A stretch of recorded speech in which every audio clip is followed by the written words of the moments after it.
If you enjoy this video, please like and subscribe, and turn on notifications. Yo, welcome to today's video. We've got a side-by-side comparison of the Huracan Group 3 at Spa-Francorchamps in GT7 and GT Sport. So we're going to freeze it here, or slow it down as we come into the braking for turn 1.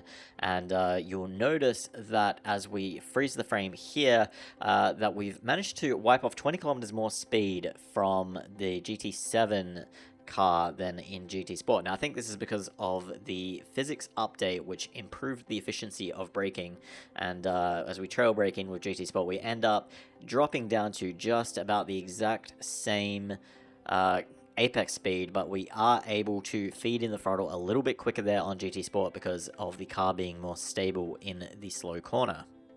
So as we have the rundown here to A Rouge, we're just going to pause it here on the entry to A Rouge, and we see that on GT Sport we have a lift of the throttle there and actually miss the apex, whereas despite the instability, the Huracan on GT7 is able to take A Rouge flat, and so we exit with about 20 kilometers per hour more exit speed, but the Huracan in GT Sport has much more horsepower. So by the end of the straight, as we come into Les Combes, we've almost recovered all of that time loss. And so as we come into Les Combes, on the left hand side, we're going to see this big snap of oversteer. So this is very much a characteristic of the MR cars in GT7.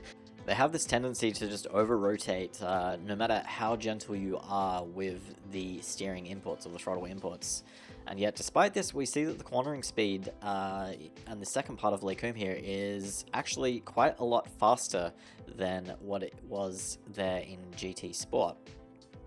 And so as we come around the right-hander and have a little snap of oversteer there for the GT7 lap, and then the downhill right-hander, drop down to second gear, very similar cornering speed there, maybe just a little bit quicker for GT7, but now for this left-hander we are once again going to have a big moment there. And this is just a frustration that I have with GT7, is you really can't attack the corners with any kind of confidence. And now as we go through Pahun, here's one that really surprised me. I'm taking Pahun in 5th gear, just driving it like a grandma, and yet the cornering speed is much higher than it was in GT Sport, despite the fact that the GT Sport lap felt much more aggressive. And so we'll freeze it again as we come into La Fagna, and you can see that on GT Sport we're already full brakes, so braking later in GT7.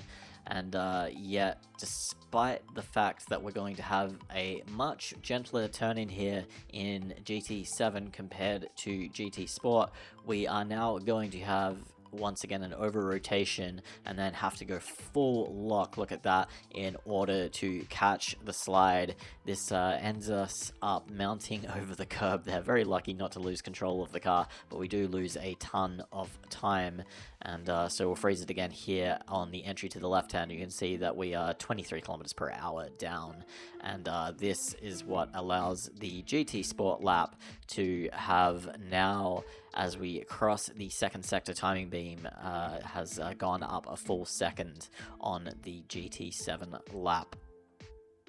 So as we blast down the straight towards Blanchimont in this final sector of the Spa-Francorchamps circuit, we'll keep an eye on the throttle input for both laps just to see if we're able to take Blanchimont flat.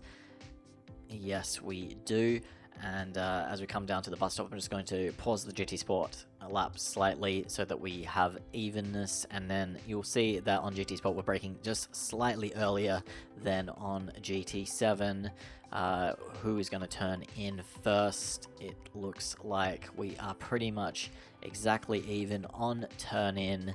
The apex speed of the GT7 lap is pretty much the same, and yet here as we turn for the second left-hander, you can see that we're just a little bit hesitant to do that rapid turn in on the GT7 lap, and this causes us to run out wide out onto the rumble strip there on the exit. We get a little snap of oversteer, and then we cross over the line, and it's a 2:23.960 against a 25.710, so 1.8 seconds slower on the GT7 lap than the GT Sport lap.